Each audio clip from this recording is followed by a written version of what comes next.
Sometimes when we think of the lives of the saints, we think it must be such a boring life. The whole time, quietly to ourselves, dull, our heads down. But that's not true. To be a saint is to live the fullness of life. To be a saint is to be, not just to be human, Pope Francis says, but to be more than human. Because living a human life, we're all living, but to live more than human is to live with the power that comes from God. More, you're living at a different level. The fullness of life. And so it's a happy life. A life that once people look at you and say, wow, what is it that is in you? I wish I can be like you. Why are you always happy? How can you manage through all the difficulties and troubles you go through? You say, I'm just living the fullness of my Christian faith. And that is Christianity for us. The first reading that we heard just now, so beautiful, it says, since we are surrounded by this cloud of witnesses, let us run with perseverance the race that's set before us, looking to Jesus, the pioneer and perfecter of our faith.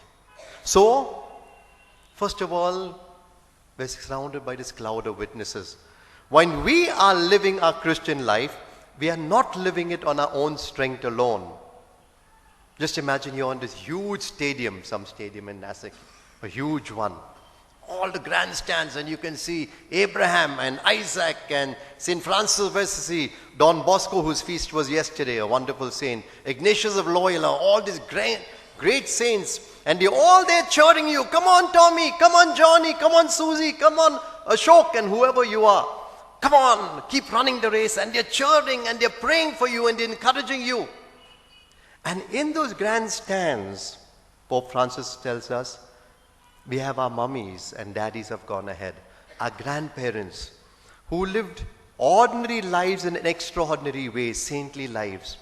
And they are there in heaven, those have gone ahead, cheering us and saying, we have reached here, now you run this race. And in among those saints also, you have the very simple, humble people living next door who maybe no one ever knows, but they live the fullness of life. And they too are cheering us. And Pope Francis reminds us again and again in that lovely letter that he's written, that we must desire to be saints. And we have all these wonderful saints to cheer us and tell us, go on living it. So we're surrounded by this cloud of witnesses. Now, let us run with perseverance the race that's set before us. What does it mean?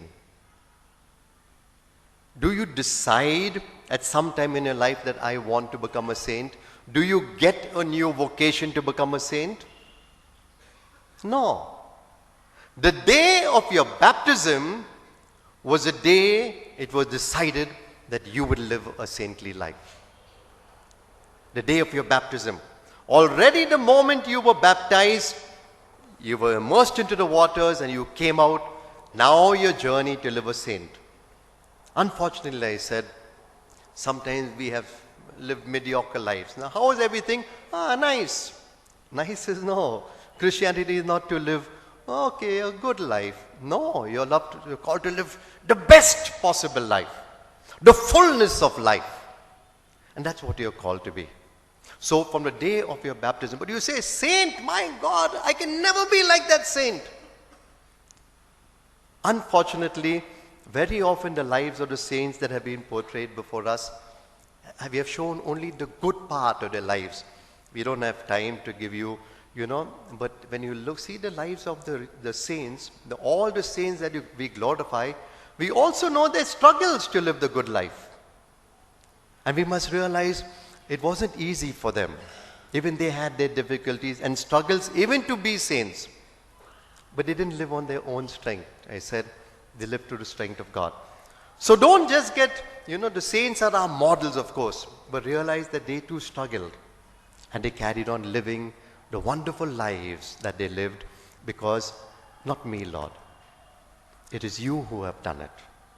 So then, now let us run with perseverance the race that's set before us, looking to Jesus. That's what it says, looking to Jesus. For us, we have only one direction. So you're running your 100-meter sprint. Right ahead of us, we have Jesus. So I place before you 3 little steps to become that wonderful saint that you are already called to be. Every one of you, every single one of you, including myself. So what are those 3 steps? First is, and I want you to remember this, okay? Because after communion, I'm going to ask you, and let's see if you remember. And I'm going to check if Father Trevor remembers also, okay? And Father Terry. So the first is the way. What is it? Who is the way? Jesus. So for us, looking to Jesus, the pioneer and perfecter, for us, we only look to Jesus. Because he is the fullness of life, and every saint took him as the model. So looking to Jesus. You say, but that's all. St. Ignatius of Loyola wrote a book called The Spiritual Exercises 450 years back. And it's a 30-day retreat. And during those 30 days, in complete silence, praying the whole day, all that he places before us in week 1, week 2, week 3, week 4 is the life of Christ. And he says, take this incident of the life of Christ, meditate on it the whole day. Take this incident, meditate on it the whole day. Just Jesus. An innumerable amount of saints, and the hundreds who are canonized in heaven, have become saints simply doing this exercise. Taking the life of Jesus, looking at it and seeing the life of Jesus, saying, I want to be like Jesus. And Ignatius says, if you want that, then you pray to him that you become like him. So for us, the first is the way, Jesus, Jesus, Jesus. You might say Jesus and, then wait. It can't be Jesus and. If you're saying Jesus and, then you're not Christian. Because for us, there's only one way. The way, not a way. The way. Get this very clear, my dear brothers and sisters, because actually this is the only thing I have to say. Everything else I'm saying is just commentary. So Jesus and Jesus alone. So Jesus, but okay, sometimes I go a little here, sometimes I make a little more money, and that is my center. If that becomes your center, then no, Jesus is not your center. Family becomes Jesus and my family. No, no, no. Jesus. Through Jesus, everything else. So, the way. Second is my way. What is the second? My way.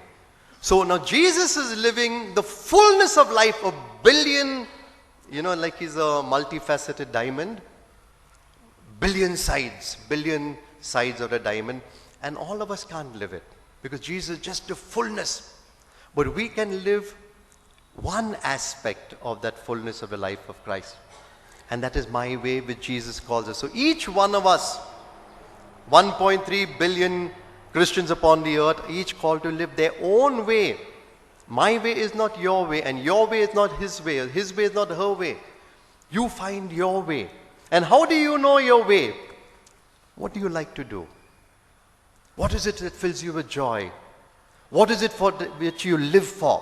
What is it for which you'll die for? It may be, some will say, I'm a teacher and I love my teaching. Some, I'm a banker, and some might say, I'm a housewife, and some might be, I'm a house husband, or whatever you are. But more important, it's not so much doing, it's who you are. So for some of you, it'll be, I just love loving. Or for another, it may be, generosity. Or for another, it may be patience. For another, it may be surrendering. For another, it may be humility.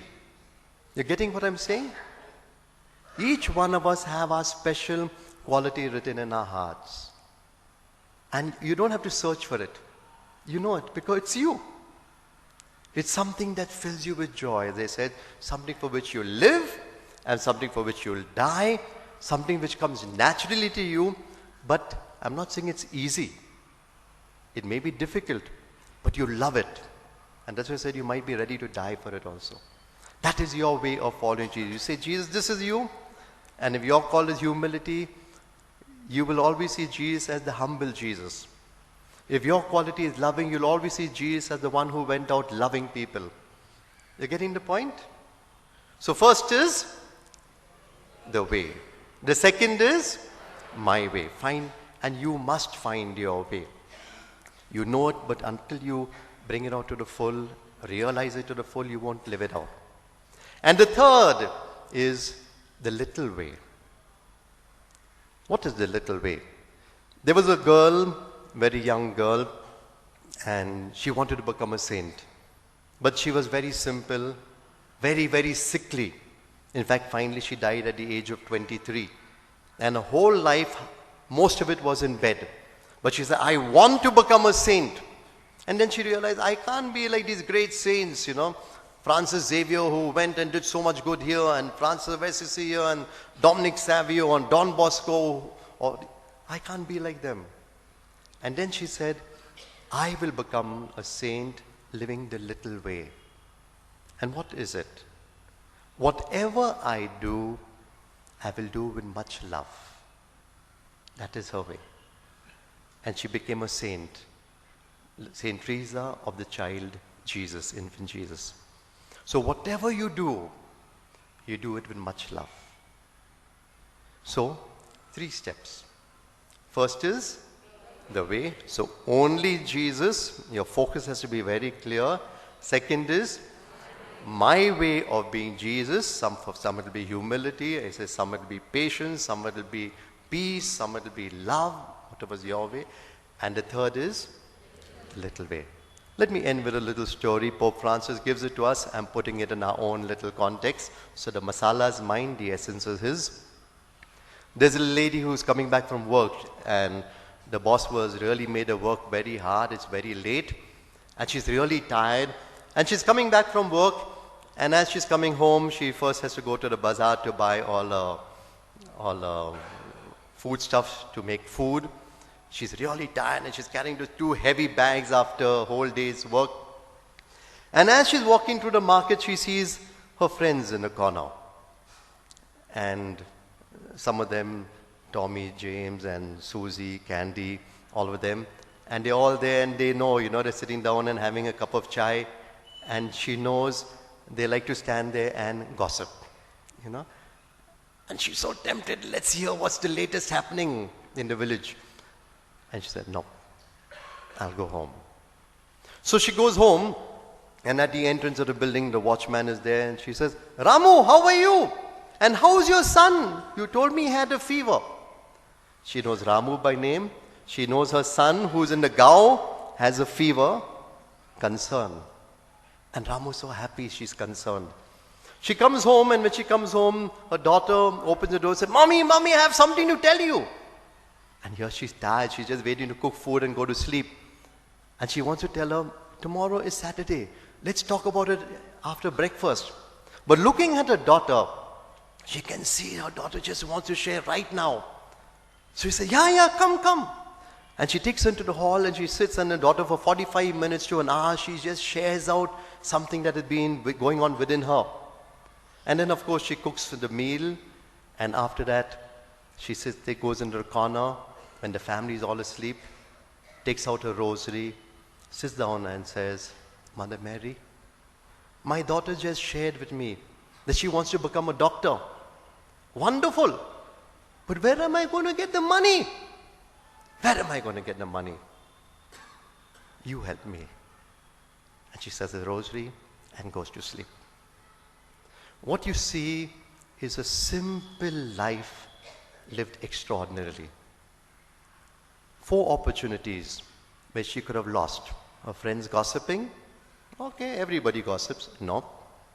Watchman could have passed him by. He's supposed to watch. He's the watchman. I'm not supposed to be watching him and his children. Concern. The daughter, she could have spoken to her tomorrow. Saturday, full day. But she wants it now.